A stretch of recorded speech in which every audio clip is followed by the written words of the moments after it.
बिहार के अररिया से लोकसभा सांसद प्रदीप कुमार सिंह ने देश की सुरक्षा और घुसपैठ के मुद्दे पर विपक्ष को जमकर घेरा। उन्होंने एसआईआर और रोहिंग्या की अवैध घुसपैठ को गंभीर राष्ट्रीय खतरा बताते हुए सख्त कार्रवाई की मांग की है। सांसद ने कहा कि सीमावर्ती इलाकों में रोहिंग्याओं की बढ़ती आबादी न केवल सुरक्षा के लिए चुनौती है बल्कि सामाजिक संतुलन को भी बिगाड़ रही है।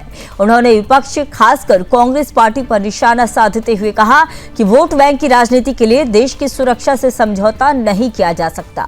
इस दौरान सांसद ने राहुल गांधी पर भी तीखा हमला करते हुए कहा कि उन्होंने कई मौके पर ऐसे बयान दिए हैं जो देश विरोधी ताकतों को बढ़ावा देते हैं। प्रदीप कुमार सिंह ने मांग की है कि राहुल गांधी के ऐसे बयानों पर कानूनी कार्रवाई होनी चाहिए ताकि देश की गरिमा और सुरक्षा को ठेस पहुंचाने वालों को सबक मिल सके। सुनिए लोकसभा सांसद प्रदीप कुमार सिंह ने आगे और क्या कुछ कहा।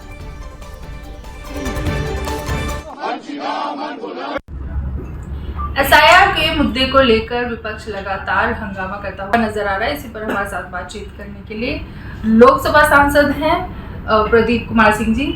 सर, सबसे पहला सवाल यही है, एसआईआर और जो चुनाव आयोग को लेकर विपक्ष का रवैया है, क्या वो घुसपैठियों को बचाना चाहता है?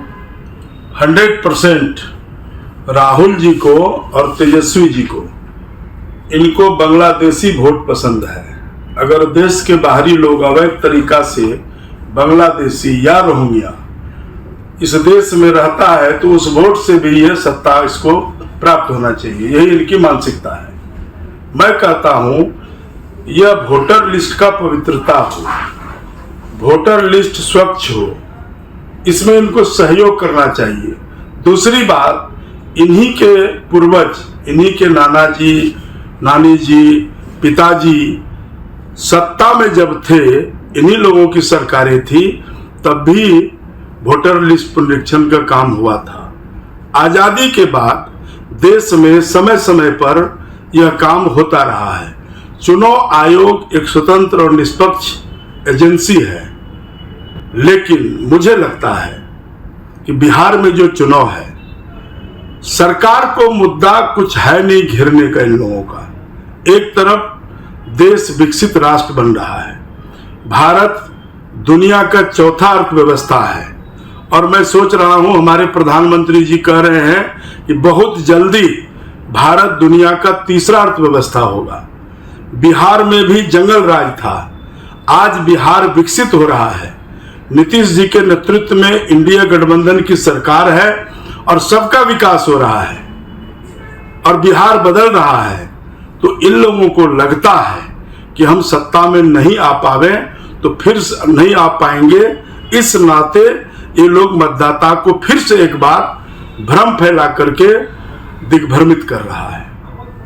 चुनाव आयोग ने जिस तरीके से राहुल गांधी को बोला है कि या तो वो नामा दे या फिर वो जो है माफी मांगे देश से, तो अगर वो दोनों ही कार्य नहीं करते हैं राहुल गांधी, तो क्या उन पर कानूनी कार्रवाई होनी चाहिए? देखिए, मैंने कहा ना कि राहुल गांधी को, तेजस्वी जी को लोकतंत्र पर भरोसा नहीं है, न्यायालय पर, उच्च न्यायालय पर भरोसा नहीं है, जनता पर विश्वास नहीं है। इनको झूठ बोलने, भ्रम फैलाने, मैं कहता हूं देश संविधान से चलता है, कानून से चलता है, इनको किसी पर भरोसा ही नहीं है। इस नाते उलूल जुलूल बातें करके गुमराह कर रहा है। लेकिन मैं कह रहा हूं कि लोकसभा के अंदर झूठ बोला कि आरक्षण खत्म हो जाएगा, संविधान खतरे में हो जाएंगे, तो इस बातों का कितना असर पड़ा? 4 सीट तो लालू जी को है बिहार में। इसलिए राहुल जी को चुनाव आयोग कहे हैं तो निश्चित रूप से उनको हल्फनामा देना चाहिए, अन्यथा उस पर कानूनी कार्रवाई होनी चाहिए। धन्यवाद। ये थे हमारे साथ बिहार से लोकसभा सांसद प्रदीप कुमार सिंह। कैमरा पर्सन चंदन के साथ मीनाक्षी, श्रीराम, सुदर्शन न्यूज।